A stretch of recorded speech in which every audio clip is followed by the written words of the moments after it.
2015 Southeast Region Baseball Tournament Championship Press Conference. This is the Catawba College Press Conference. From left to right, we have Sean Grant, Austin Stilley, and Coach Jim Gant. And Coach, maybe just start off once again with some comments on this game. Well, it was a heck of a game, well pitched, with Sean Grant on our team, and the Peppers kid from North Georgia. And it's really a shame that somebody had to lose that game. I think there were 9 hits between the two teams, shutout all the way to the 9th. And you know, Coach Cantrell, North Georgia, and their players and their team, just first class. It's strictly baseball with them. Not a lot of other stuff that you have with other teams sometimes when you play.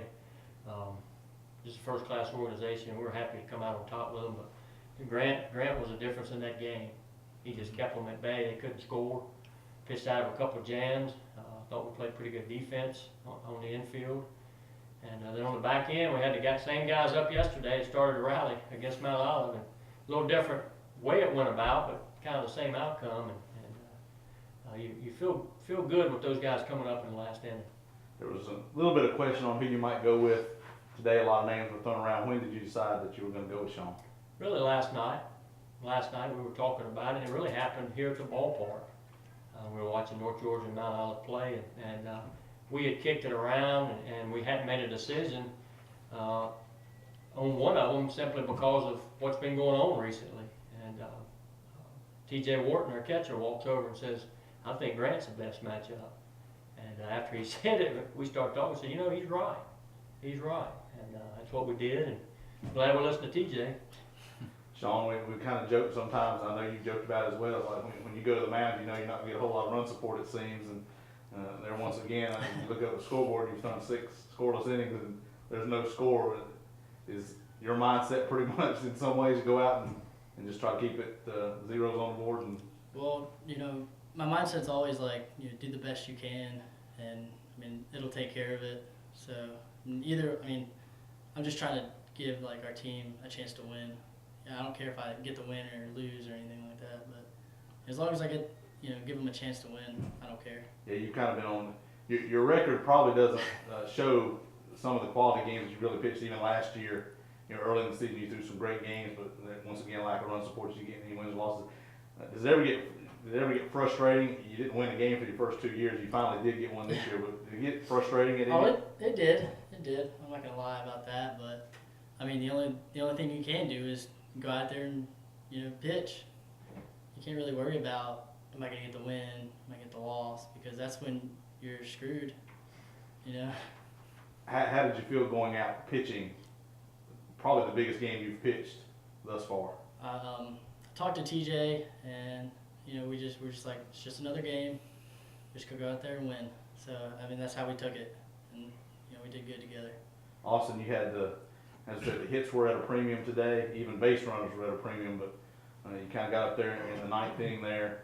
I'm sure just trying to get on base and just kind of take us through that at bat and getting, I think, might have been our first leadoff man on the whole game. Yeah, you know, having a scoreless innings all, you know, basically the whole game. I just try to keep a team approach again, just like yesterday in the 9th.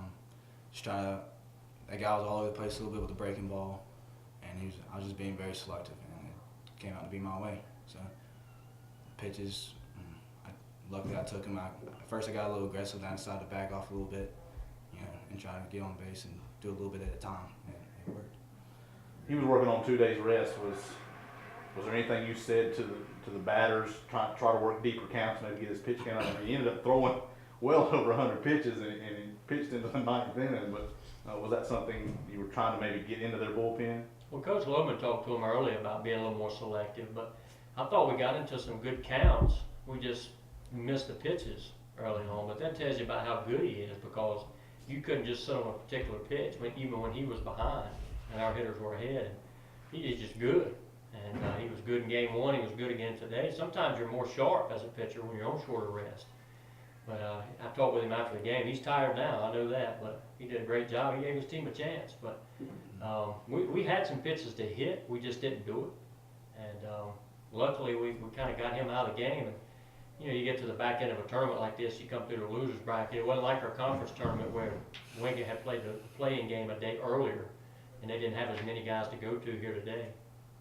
Just talk a little bit about being able to get back to the Division II championships. You did it back in 2012 with a couple of the guys on this team that were there, and so they'll get to experience it twice. But most of these guys on the team have not been there. So just talk maybe a little bit about getting back to that stage. We kind of spoke last night about it'd be fitting if Brooks was on the mound, as a freshman to win, and then on the mound as a senior to win. But he wasn't. It didn't work out that way.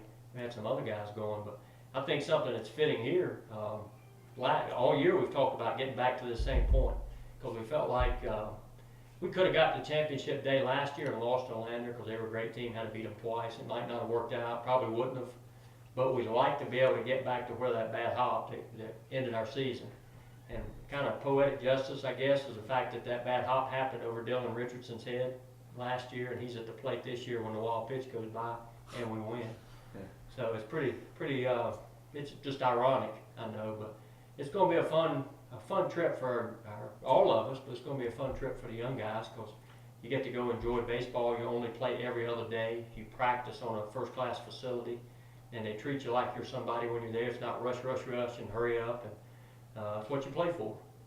And of course, I won't let you go until maybe all three of you can speak about the great support that you had here today from the community of Salisbury that came up to watch the game. Guys, It was just great having, everybody behind you. I mean, 3/4 of the crowd was Catawba, so it really felt like, it was like a home game back in Salisbury. Yeah, most definitely. The fans were huge. Just having the constant cheer, especially coming down in the ninth, 0-0 game, top of the world coming up. It's big, and you want to do it for the fans, mostly. I was in the dugout most of the game. You can't hear the fans a lot of times, and they had the hit and run there about the 6th, 7th inning, I think 7th inning, and they line drive it to Brooks, double a guy off of first, and you could hear the crowd from inside the dugout. It's really when you first notice, or at least for myself. But I would like to thank all of our athletic department at Catawba, athletic department staff, and everybody involved, because there's a lot of work that goes on, and we didn't have to do anything from a team standpoint but go play. And Greg Swear and his group at the High Times, and everybody at Thomasville, and people at the hotel, everything was outstanding. I like to personally thank Tom Childers, because without him we wouldn't be here. Well, thank you, Coach. Thanks, guys. Great tournament. And we hope to repeat this up in Cary next week. Yes, sir. Yeah. Thank you.